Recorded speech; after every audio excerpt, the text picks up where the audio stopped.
What's poppin', everybody? It's Jonah Donald back at you with another prediction video related to Chicago's premier rock festival, Riot Fest.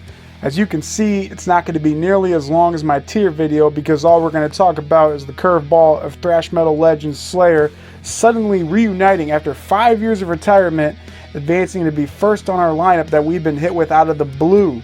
Obviously, some regular Riot goers are stoked about this, while others not so much, since they know Riot is centered on punk and alternative rock. But not to mention, this will be Slayer's third appearance at Riot Fest. The festival has always been known to let in metal bands and even hip-hop acts to shake things up a bit. Now, Riot Fest has a community on social media, especially with their Facebook group, where people have stated that even though it's doubtlessly a surprise that Slayer came out of retirement the way they did, they know the reason why. So Slayer's key member, guitarist Kerry King, is expected to play as a solo act at Welcome to Rockville, Sonic Temple, and as a special guest for Lamb of God and Mastodon's co-headlining tour. Therefore, people have said on social media that they're interpreting Slayer's reunion as the result of King not pulling off his gig as a solo act as well as he wanted. I would show you the comments, but they're pretty far in here. I don't want to put any members on blast here, and that's not the point of this video, because the point is, what can this mean for the potential lineup of Riot Fest 2024? Will there be more metal than usual to accompany Slayer, or will Slayer just be an exception while everybody else is punk and alt rock with some hip hop and maybe just a pinch of metal to complement Slayer? That's what everybody's wondering right about now. I know it's March. They're going to put out the lineup any day now, so I'm sure a lot of you are here just to see what thoughts we had before the announcement and how far off they perhaps were, because it might be funny if you think about it. Well, first, let's look at the last two times Slayer was at Riot Fest, 2019 and 2014. Let's start with 2019, the year of their farewell tour, so we thought anyway.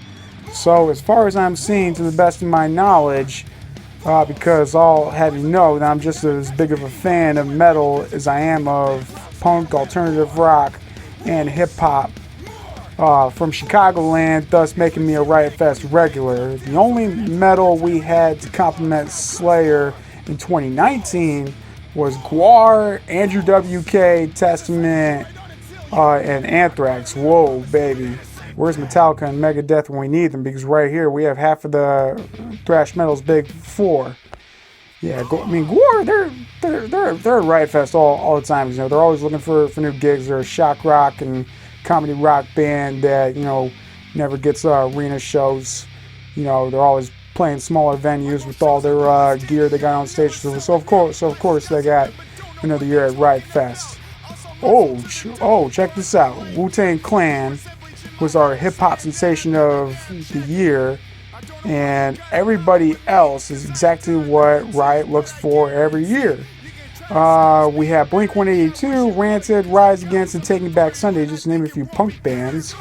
The Flaming Lips and Ween, just to name a couple of alternative rock bands, so it seems legit. Not to mention, this was the last year of Chicago Open Air, the real metal festival of Chicagoland, headlining System of a Down and Tool, which inarguably made a festival as it was.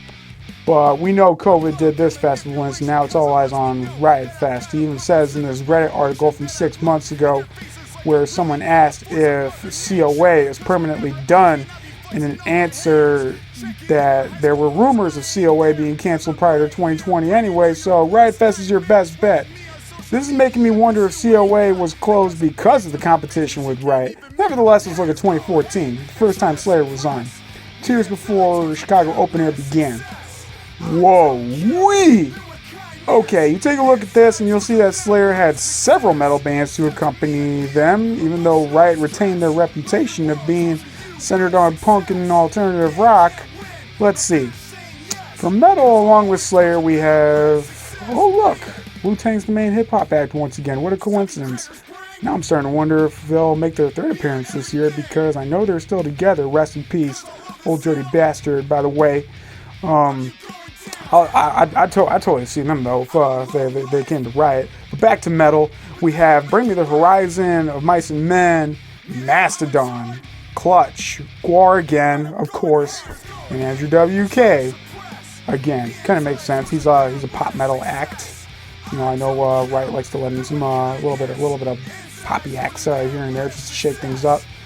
Knowing what I know about how Riot Fest comes out with their lineups, this shouldn't be much of a curveball, if one at all.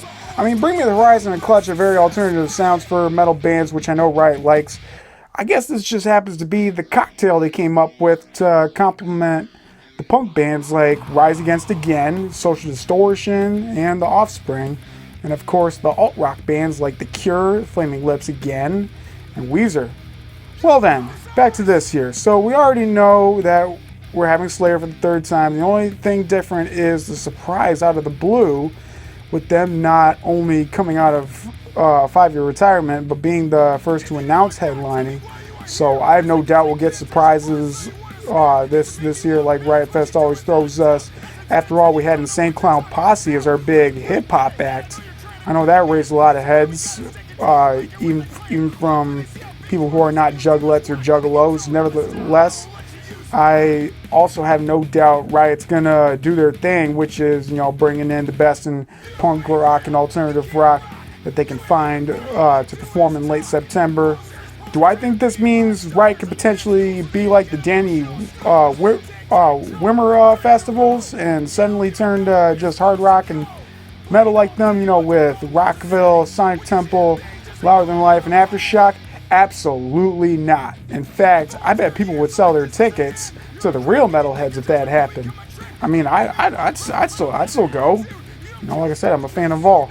I'm also not saying that's impossible, but super duper unlikely. You know, Riot's got a, you know, reputation for alt rock and punk, and I'm quite sure they want to keep it. I really don't think Riot's going to tarnish that reputation. You know, they've always been known as the punk rock mecca, or at least the punk rock capital of America. With plenty of acts from punk rock's grumpy little cousin, alternative rock. They have had it since 2005, back when there was just a concert series at the Congress Theater in Chicago. Well, that's all I have for this video. Feel free to let me know what you think in the comments. I hope you enjoyed this, and I just got started with this channel, so please hit that subscribe button if you haven't already. Until next time, peace out.